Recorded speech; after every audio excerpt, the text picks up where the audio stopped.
네, 반갑습니다. 투자의 맥을 정확히 짚어드리는 맥정 코치입니다. 자, 우리 에코프로 야금야금 좀 정성스럽게 올라오더니 오늘 하루 만에 그 상승폭을 전부 반납해버리니까 정말 지긋지긋하다 하면서 정말 포기하고 싶으신 분들 한둘이 아닐 거라고 봅니다. 그런데 여러분, 절대 이 음봉에 틀려나가시면 안 된다는 말씀 먼저 드리고요. 원래 이 전환의 초입기에서는 이렇게 이제 흔드는 구간이 무지막지하게 나오죠. 그러니까 이 이동평균선 아래에 깔려 있을 때도 엄청 흔들지만 이 위에 올라왔다고 끝나는 게 아니라 여기 위에서도 엄청 흔듭니다. 그리고 제가 어제 영상에서 이야기를 했던 게 이 코스닥 시장, 지금 박스권에 갇혀있는 이 코스닥 시장이 돌파를 하기 위해서는 이 구간에서, 왜냐면 저점 대비 급하게 오른 건 분명하거든요. 그래서 한번 눌렸다 가는 그 가능성에 이야기를 해드렸죠. 그리고 이 에코프로는 이 돌파가 되는 그 시점에서 탄력을 받을 건데, 이 눌리는 구간에서 현재 이 2차 전지에 대한 악재들을 내보내면서 좀 더 하락폭을 부추기긴 합니다. 하지만 이 에코프로 외에 이 음봉에서 털려나가면 안 되는지 오늘 그 이유와 에코프로의 방향성에 대해서 자세하게 말씀드리도록 하겠습니다. 본격적인 설명에 앞서서 오늘 영상의 시청료는 아래 좋아요 한 번씩 부탁드리고요. 그리고 현재 이 종목 보유하고 계신 분들은 댓글창에 보유라고 한 번씩 남겨주세요. 얼마나 많은 분들이 지금 이 에코프로에 집중하고 계신지 제가 확인을 해야 저도 그만큼 더 정성과 시간을 쏟아서 더 디테일한 이 대응 시나리오 짜드릴 수 있는 거니까 지금 바로 좋아요 댓글 한 번씩 달아주시면 정말 감사하겠습니다. 자, 일단 오늘 좀 이슈가 많았습니다. 먼저 테슬라에서 실적 발표를 했죠. 실적이 당연히 좋게 나오진 않았겠죠. 보시면은 테슬라가 이제 실적 발표를 하고 이제 음봉이 좀 급하게 떨어지니까 상당히 에코프로랑 비슷하네요. 저항을 받던 이동평균선에 돌파가 나오면서 다시 이동평균선까지 회귀를 하는, 에코프로도 저항을 받던 이동평균선에 돌파를 했다 회귀를 하는, 실적에서 전기차 수요 둔화가 확인이 돼버린 거죠. 그래서 지금 이런 하락을 하고 있는데, 일단 아무리 지금 이 정고체로 해서 주가가 강하게 오른다 하더라도 이 실적에 대해서 아예 영향을 안 받을 수는 없습니다. 거기에 지금 삼성 SDI 같은 경우도 급하게 올라왔기 때문에 그 조정이 오는 시기에 좀 같이 맞물린 거예요. 그러니까 시장에 대한 조정, 그죠? 그리고 삼성 SDI에 대한 이 조정도 같이 맞물렸고, 거기에 이 테슬라의 실적까지 맞물리다 보니까 이 6거래일 동안에 올라왔던 거를 좀 단번에 좀 많이 훼손을 하긴 했습니다. 그래서 좀 눌리면 크게 나오는데, 저는 그런데 크게 걱정할 부분이 아니라고 보는 거죠. 이러한 흐름은 매번 있었던 겁니다. 자, 이 에코프로의 주가를 브레이크를 건 거는 뭔지 아세요, 여러분들? 계속 실적이었어요, 실적. 올해 이 2월 달에도 쌍고점을 만들고 이 하락을 했을 때 그때 실적이 나오면서 주가가 하락을 했고, 작년 11월 달이죠. 11월 달에도 실적이 나온 구간에서는 항상 하락을 했다. 그런데 팩트는 뭐냐면, 그러니까 안 좋은 실적에도 지금까지 잘 오르고 있다는 게 팩트죠. 그러니까 실적보다도 기대감이 더 크게 작용을 하는 게 바로 이 에코프로입니다. 이 실적에 대한 악재가 이 전고체 배터리에 대한 기대감을 이기지는 못한다. 자, 그리고 이제 4월 29일 날 또 실적 발표가 있죠, 여러분들. 일단 이 29일 전까지는, 그러니까 지루한 흐름이 계속 이어질 수 있어요. 계속 좀 재미없는 공간이 생길 수는 있다. 즉, 횡보가 더 길어질 수 있다는 거죠. 자, 그런데 저는 이 실적 발표 이후에 이 에코프로 역시 전환에 대한 가능성을 지금 크게 생각을 하고 있는 겁니다. 그 이유는, 일단 실적이 좋지 않다라는 건 모르는 사람이 없단 말이에요. 그러니까 네이버에만 쳐도 확인을 할 수가 있죠. 근데 이번 실적 발표에서는 이 역발상적인 내용이 나오지 않을까, 이렇게 지금 생각을 해보는 거예요. 제가 오늘 이제 표현을 한 게 아까도 말씀드렸지만 실적을 이기는 이 기대감, 이 이야기를 했죠. 실적 발표를 할 때 이야기를 하는 거는 이제 신성장 동력에 대한 이 구체적인 이야기들이 나와요. 그때 이제 또 저는 주목하는 건 당연히 이 ESS와 전고체 배터리겠죠.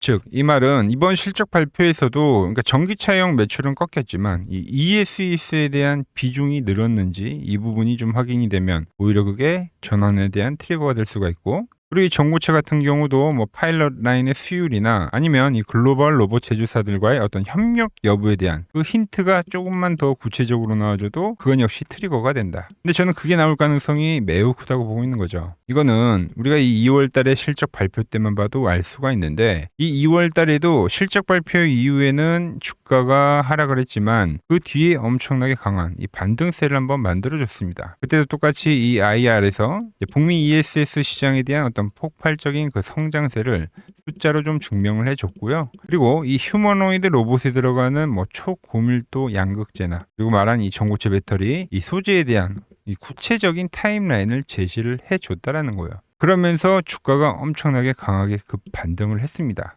물론 이 중동학제를 만나서 지금까지 횡보를 하고 있는 거긴 하지만, 그러니까 이번에도 그 흐름이 반복이 될 가능성이 매우 크다라는 거죠. 그러니까 실적은 나쁘지만 미래는 밝다. 그러면서 어떤 흐름이 나오냐면은, 이때도 이제 실적이 안 좋은 걸 알기 때문에 공매도 세력이 하락에 대한 베팅을 했는데, 이 호재가 나오면서 주가가 상당히 급하게 치고 올랐단 말이에요. 그러면서 바로 쇼 커버링이 발생하면서 급반등을 만들어낸 건데, 오히려 이런 부분도 상승에 대한 트리거가 됐다는 거예요. 그러니까 여전히 이 에코프로 현재 위치에서 매수에 대한 관점을 저는 보고 있다는 겁니다. 자, 기술적으로도 제가 이 에코프로는 여기가 이제 1파라고 표현을 하고, 그죠? 그리고 여기를 2파라고 표현을 합니다. 그래서 이 되돌림에 대한 비율을 봤을 경우에 여러분들, 자, 보시면 지금 이 1파에 대한 상승이 나오고 나서 이 되돌림 비율을 보면 이 주가에 정확히 이 50% 라인대를 지지를 하면서 조정을 보였어요. 그죠? 그러면서 이 다음 상승 파동이 나오는데, 자, 1파는 그랬어요. 자, 2파는 지금 어떻습니까? 2파 역시도 엄청나게 더 강한 상승을 보여줬지만 정확히 이 50% 라인대를 지키면서 주가가 유지를 해주고 있다라는 거예요. 그러니까 즉 이때 발생했던 그 호재에 대한 그 내용들이 지금도 어떤 시장에 대한 불안감 때문에 횡보는 좀 길어지고 있지만, 이렇게 고점 라인대에서 정확히 잘 지키고 있다는 것 자체가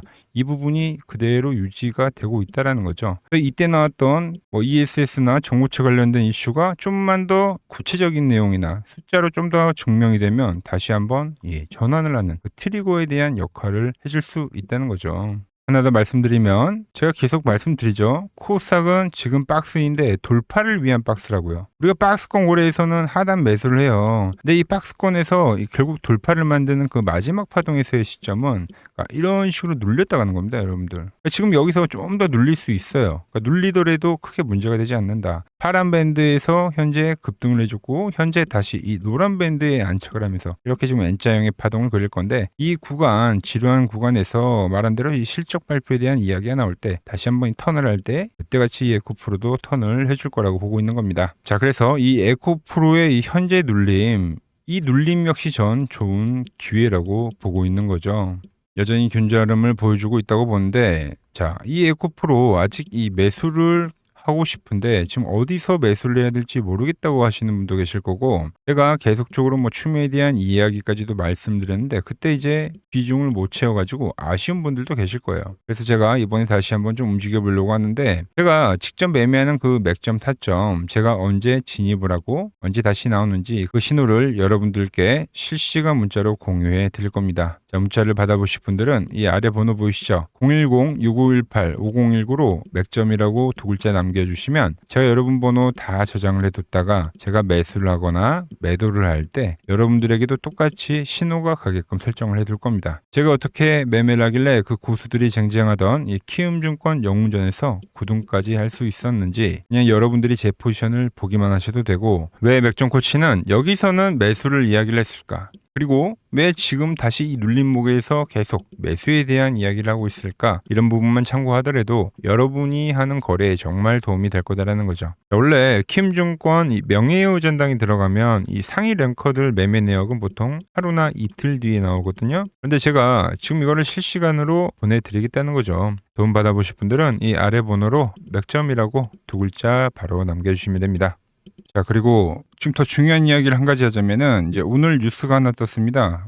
트럼프 방중 결정이 이제 5월 14일 확정이 된 거예요. 자, 그래서 미중 회담 이전에는 종전을 예고를 했다. 그러니까 오늘도 지금 시장 변동성 극심하긴 했지만, 5월 14일 시간이 좀 더 길어지긴 했지만, 결국 이 종전이라는 시기에 가까워지면서 이 시장도 바닥을 다질 겁니다. 그래서 항상 이 현재 같은 변동성이 시간이 지나고 나서 보면은 투매가 났던 지점, 그런 데가 다 이 저점이 되기는 할 거예요. 자, 그런데 제가 이 뉴스를 왜 보여드리냐면은 종전에 대한 예고도 있지만, 자, 트럼프가 방중 시에 이제 이슈가 되면 뭘까요?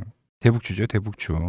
제가 왜 그렇게 생각하는지 말씀드려 볼 테니까 끝까지 집중해 주시기 바랍니다. 여러분들에게 이 도움이 될 수 있는 좀 정보를 말씀을 해드려야 될 것 같은데, 그래서 이 현재 시장에서 우리가 주목해야 할 제가 이 핵심 종목을 하나 가지고 왔습니다. 자, 여러분, 항상 이 시장에서 이러한 이 위기는 분명 존재했습니다. 하지만 그 위기 뒤에는 항상 기회가 뒤따랐다는 거죠. 자, 차트를 보면서 한번 설명을 해드리면, 자, 제가 이 코스닥, 제가 보는 이 맥점 차트로 이 파란 밴드에 터치를 할 때마다, 그때마다 이 주도 업종에 대해서 여러분들에게 좀 설명을 해드렸죠. 그래서 이 처음에 800포인트를 넘어가기 전에는 제가 여러분들에게 이 바이오주들의 상승을 이야기했습니다. 자, 보시면은 4개월 전에 이 ABL 바이오라는 종목을 이야기하면서 이 시총 10조가 바로 갑니다 라고 말씀을 드렸죠. 자, ABL 바이오 전일 시가총액이 10조네요. 그러면서 이 지수 상승 시기에 맞춰서 이 ABL 바이오가 12만 원인 게 이 25만 원까지 급등을 한 겁니다. 그죠? 이 파란 밴드에 대한 지지를 이야기를 하면서, 자, 그리고 코스닥이 이 850포인트, 이 두 번째 파란 저점이 찍혔을 때는, 그때는 이제 이 로봇주에 대한 이야기를 했습니다. 로봇주. 자, 보시면 이 3개월 전에 여러분들에게 클로봇이라는 종목을 말씀드렸죠. 그때도 이 850포인트에 대한 거를 제가 계속 강조를 해드렸고, 그때 이 클로봇이 이 노란 밴드 이 4만 원일 때 여러분들에게 말씀드렸던 거예요. 그러면서 이 지수가 상승을 하면서 클로봇도 이 8만 원대까지 상승을 해줬죠. 딱 요때입니다, 요때. 자, 그 뒤에는 제가 이 1000포인트에 대한 돌파를 말씀드리면서 그때 이제 이 우리 기술과 이 한미 반도체, 즉 이 반도체 부품주에 대한 이야기와 이 에너지에 대한 이야기를 했죠. 그러면서 이 한미 반도체는 우리 10만 원 라인에서부터 이 33만 원대까지 급등을 보여줬고, 우리 기술 역시 이 5천 원 라인대부터 수직 상승하면서 벌써 이 2만 5천 원까지 도달을 했습니다. 엄청난 폭등을 만들어냈다는 거죠. 공통점이 뭡니까? 지수의 하락 그 막바지에서는 다음 이 주도주가 생기거나 이 새로운 테마가 형성이 되었다. 이번에도 마찬가지죠. 이번 조정기가 마무리가 되면 나오는 거는 이 새로운 테마와 주도주입니다. 그래서 오늘은 제가 그 이야기를 좀 해보려고 하는 거예요. 자, 저는 이 다음 테마는 여러 테마들이 물론 발생하긴 할 건데, 제가 주목하는 거는 이 대북주입니다. 대북주. 이 대북주는 매번 테마가 형성이 될 때마다 성격이 좀 달랐습니다. 먼저 이 과거에는 이 금강산 관광이 열리면서 이 관광주들로 해서 수급이 엄청나게 발생했고요. 그 다음에는 이 철도에 대한 유라시아죠. 유라시아 철도에 대한 이야기가 나오면서 철도주들이 엄청나게 급등을 했어요. 그리고 이 개성공단이 만들어지니까 이제 거기에 상주에 있는 이 개성공단 관련주들이 아주 난리가 났죠. 매번 발생했던 테마이긴 한데 그때마다 성격이 달랐다. 자, 그리고 트럼프와 이 김정은이 18년도에 싱가포르에서 만났죠. 그때는 이 비료주들 그리고 이 모든 섹터들이 전체적으로 상승을 하는 움직임이 나왔습니다. 자, 그런데 이번에 다시 한번 이 대북주에 대한 움직임을 우리가 예의주시해야 된다는 거죠. 자, 이미 시작을 한 종목도 있습니다. 최근에 이 트럼프가 김정은 이야기를 꺼낼 때마다 올라왔던 게 이 코데지 컴바인이죠. 이미 시작을 했고 이 밴드에 대한 지지를 받으면서 이번 투매에서도 밴드에 대한 지지를 받으면서 대장에 대한 역할을 하고 있다. 그런데 제가 이미 올라온 거를 말을 한 사람이 아니죠. 저는 이 이란과에 대한 전쟁이 마무리가 되면서 이 트럼프에 대한 다음 행보는 이 로켓맨을 향해 갈 확률이 지금 매우 크다라고 보고 있습니다. 자, 트럼프 입장에서는 이것보다 정치적으로 이 트럼프에 대한 이미지를 개선할 만한 게 없어요. 여러 가지에 대한 이 시나리오들, 퍼즐들이 맞춰지고 있는데, 그래서 설명을 좀 해드리면 저는 이 대전환의 서막이 지금 현재 열리고 있다고 보고 있습니다. 최근 흐름을 보자고요. 먼저 우리가 볼 수 있는 거는 이 김정은에 대한 전략적 분리를 볼 수 있습니다. 최근에 이 한국은 적이지만 이 미국은 뭐라고요? 이 대화에 대한 상대라고 표현을 했죠. 대한민국을 제1의 적대국으로 규정을 하면서 긴장을 좀 높이는 듯 보였으나, 이는 우리가 생각을 할 때 역설적으로 이 미국과에 대한 이 협상력을 높이려는 이 김정은의 전략이죠, 전략. 즉, 이 한국을 배제하고 미국과 직접 판을 짜겠다는 이 통미봉남의 현대적 변용이라고 볼 수가 있습니다. 언제든지 이 미국과는 급격한 이 대화 국면으로 전환이 될 수 있는 이 비즈니스적 밀당이라는 거죠. 자, 그리고 두 번째로 이 트럼프를 보자고요. 트럼프 역시 이 김정은과의 만남을 자기 자신의 이 최대 외교 업적으로 꼽죠. 최근에 이 한국에 방문을 했을 때도 김정은과 재회를 하지 못한 거에 대한 상당히 아쉬움을 나타내기도 했습니다. 트럼프는 원래 이 복잡한 다자 외교보다는 이 탑다운 방식의 좀 파격적인 합의를 선호하는 인물이죠. 그래서 지금 이 한반도만큼 가장 이 역동적인 이 비즈니스가 없다라는 거예요, 트럼프에게는. 그리고 미국의 이 중간 선거가 열리죠.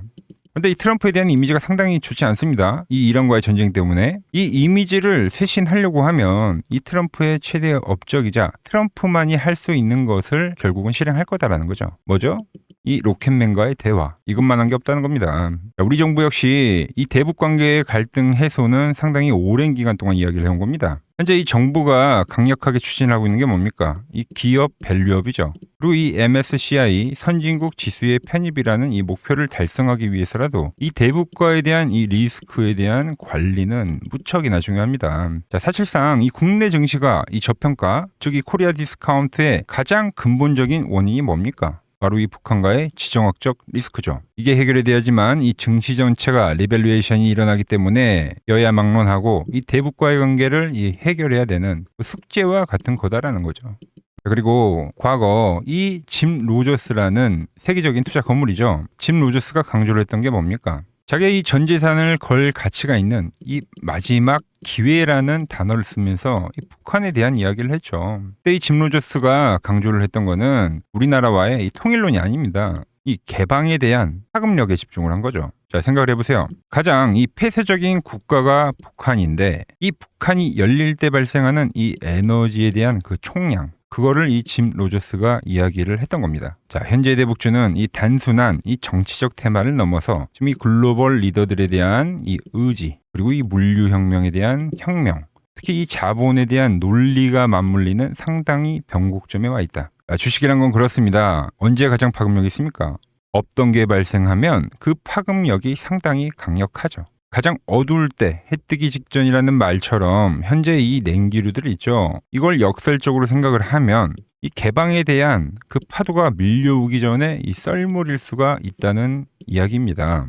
그래서 이미 제가 보고 있는 종목에서는 이미 현재 상황에 맞게 이 수급들이 붙고 있더라. 그런데 제 영상을 꾸준히 봐오셨던 분들은 아시겠지만 제가 이 주말에 이 히든 종목으로 말씀을 드렸던 종목들 상당히 많이 있죠. 자, 엑시콘 밴드에 왔을 때 말씀드렸던 게 벌써 이 34,000원까지 상승을 해줬고요. 그리고 이 증권주에 대한 상승을 이야기하면서 삼성증권 역시 7만원대에서부터 이 12만원까지 씩 상승을 해줬죠. 거기에 이 전력에 대한 이야기를 하면서 이 일진전기 역시 최근에 계속적으로 우상향을 해주고 있고, 그리고 이 전쟁에 대한 이야기를 하면서 홍보석유까지도 엄청난 지금 폭등세를 보여줬습니다. 현재 보면 그 모든 그 시나리오들이 맞아떨어지면서 시세를 보여줬다는 거죠. 자, 그런데 최근에 이제 제가 이 페노션과 이 대한해운, 해운주에 대한 이야기도 좀 해드렸어요. 대한해운은 단기간에 이 50%가 상승을 해줬고 페노션 역시 30%가 넘게 상승을 해줬습니다. 그런데 이제 너무 많은 분들에게 제가 이 오픈을 해버리다 보니까 지금 현재와 같이 이렇게 수급이 꼬이더라는 거죠. 아니, 제가 이 좋은 마음에서 공유를 해드리고 있는 건데 벌써 이 악성 매물들이 생기고 있다는 거예요. 그래서 이번 종목은 제가 이 오픈을 하지는 않겠습니다.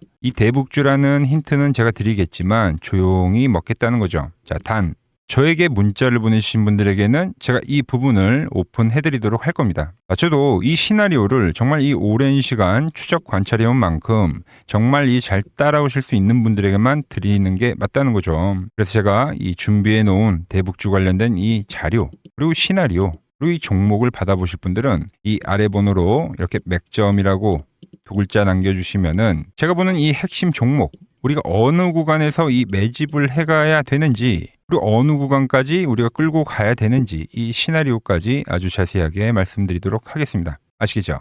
자, 현재 시장 너무 힘들다고 지쳐 계시 마시고 매번 시장은 이 위기 뒤에 기회를 줬듯이 분명 이번 시장 역시도 이 위기회라는 말을 좀 머릿속에 새기면서 제가 준비한 종목 받아보시고 힘내시기 바랍니다. 오늘 제가 준비한 내용은 여기까지고 여기서 마무리하도록 하겠습니다. 아직 구독과 좋아요 누르지 않으셨다면 오늘만큼은 꼭 한 번씩 눌러주시고 저는 더 좋은 정보 들고 내일 인사드리도록 하겠습니다.